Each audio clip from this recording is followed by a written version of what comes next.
Jeesuse intiimne tundmaõppimine. Sõnum. Filiplastele 3:10-11 Ma tahan tunda Kristust ja kogeda seda väge, mis ta surnuist üles äratas. Ma tahan jagada tema kannatusi ja olla sarnane tema surmale. Et ma võiksin ühel või teisel viisil saada osa surnuist ülestõusmisest. Paulus julgustab filiplaste kirjas kristlasi hoidma silmad Jeesusel, mitte omaenda õigustel või tegudel.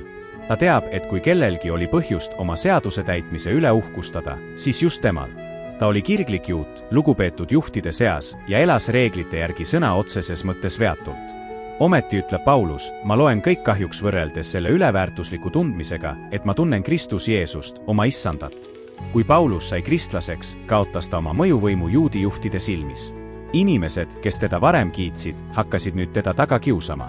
Nad saatsid rahvahulki talle vastu linnast linna, peksid, piitsutasid, laimasid. Kõikjal, kuhu Paulus läks, sattus ta probleemidesse. Kuid Paulus ei näinud selles kannatuses probleemi, vaid võimalust.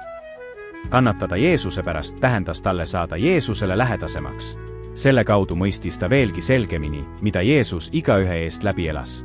Mida rohkem me Kristust tõeliselt tundma õpime, seda enam taipame, et meie teod üksi ei suuda kunagi Jumala heakskiitu võita.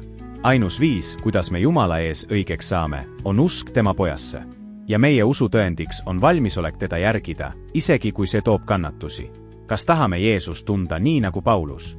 Mida oleme valmis ohvriks tooma, et teda paremini mõista? Kas oleme valmis nägema oma raskusi võimalusena kannatada koos Kristusega, et kogeda tema armastust veelgi sügavamalt?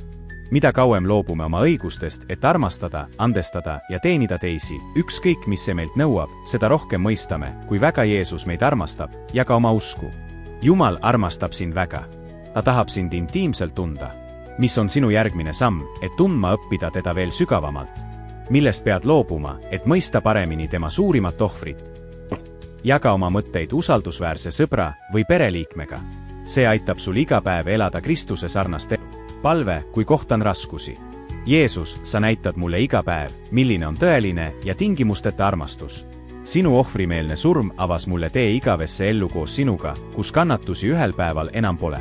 Ükskõik, mida ma läbi elan, tahan seda teha koos sinuga. Hoia mind sinu ligi ja anna mulle jõudu, et oleksin valmis sinu nimel kannatama. Aamen.